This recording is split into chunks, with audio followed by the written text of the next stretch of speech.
24 ঘন্টার মধ্যে পানিহাটি পুরসভার তিনজন তৃণমূল কাউন্সিলরকে হুমকি ফোন, কাউকে প্রাণে মারার তো কাউকে রাজনীতি ছাড়ার হুমকি দেওয়া হয়েছে বলে অভিযোগ। কিন্তু 5 দিন পরেও এই ঘটনায় গ্রেফতারি শূন্য। এই পরিস্থিতিতে পানিহাটি পুরসভার 16 নম্বর ওয়ার্ডে তৃণমূল কাউন্সিলরকে দেওয়া হলো পুলিশি নিরাপত্তা। গত রবিবার রাতে পানিহাটি পুরসভার 16 নম্বর ওয়ার্ডের কাউন্সিলর তথা পুর পরিষদ তাপস দেখে ফোনে হুমকি দেওয়া হয়, মেরে ফেলার হুমকি দেওয়া হয়। এরপরে তিনি এবং তার পরিবার আতঙ্কিত হয়ে পড়েন। এই ঘটনায় খড়দা থানায় লিখিত অভিযোগ দায়ের করা হয় এবং পরবর্তীকালে পুলিশের পক্ষ থেকে তাকে নিরাপত্তা দেওয়া হয়েছে। তার একটা সিকিউরিটি দেওয়া হয়েছে এবং পুলিশও রাতে টহল দিচ্ছে বাড়ির কাছে।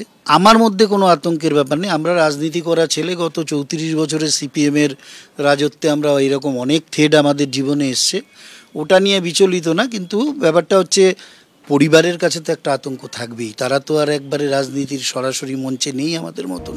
ফোনে হুমকি পেয়েছেন বলে অভিযোগ তুলেছিলেন তৃণমূল কাউন্সিলর সুভাষ চক্রবর্তী। বুধবারই তিনি ফিরেছেন অসম থেকে। ইতিমধ্যেই পুলিশের কাছে জানিয়েছেন অভিযোগ। কাউন্সিলরদের হুমকি, এটা খুব বাজে ঘটনা ঘটছে। এটা তো সবারই একটা পরিবার আছে, আর সেই পরিবারে কিন্তু তাদের মধ্যে একটা ভয় ঢুকিয়ে দেওয়া হচ্ছে। তাতে আমার পরিবারও এফেক্টেড হয়েছে। হ্যাঁ, আমার জন্য আমার পরিবারেও এফেক্টেড হয়েছে। তারা আমাকে বলছে যে এই রকম রাজনীতি করার কোনো প্রয়োজন নেই, চলে এসো তুমি। নিরাপত্তাহীনতায় ভুগছেন পানিহাটি পুরসভার 23 নম্বর ওয়ার্ডের কাউন্সিলর সম্রাট চক্রবর্তীও। যে বা যারা করিয়ে থাকুক, তারা কোনো রাজনৈতিক দলের সক্রিয় সদস্য হতে পারে না, তারা দুষ্কৃতী। একজন দায়িত্বশীল মানুষ হিসাবে আমি অবশ্যই পাত্তা দেব এবং প্রশাসনকে জানানো অবধি আমার কর্তব্য থাকবে। এই সম্রাট চক্রবর্তী অভিযোগ করেন, তাকে ফোন করে পানিহাটির তৃণমূল বিধায়ক নির্মল ঘোষ ও তার ছেলে তীর্থঙ্কর ঘোষকে ঝুলিয়ে দেওয়ার হুমকি পর্যন্ত দেওয়া হয়। আমরা যা করব দেখবেন, নির্মল ঘোষ তীর্থঙ্কর ঘোষকে ব্রিজে ঝুলিয়ে দেবো, ইনঅ্যাক্টিভ হতে বলছে রাজনীতি থেকে। এটা আমার কাছে কেউ হুমকি আসেনি, তবে এটা নিয়ে প্রশাসন খুব ভালোভাবেই দেখছে। দল করতে গেলে আমাদের যে বেসিক জিনিসগুলো মাথায় রেখে করতে হয়, যখন বিরোধী দল করেছি সেটাও মাথায় রেখে করি, যখন আমাদের দল সরকারে আছে সেগুলো মাথায় রেখে করি।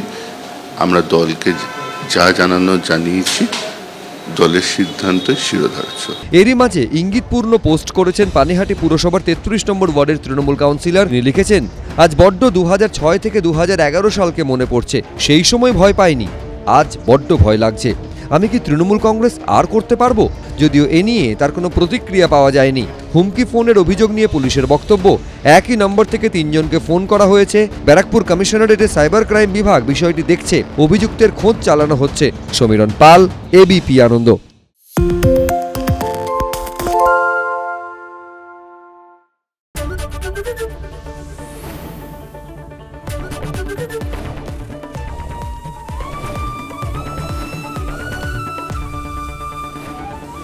এবিপি আনন্দ, এগিয়ে থাকে, এগিয়ে রাখে।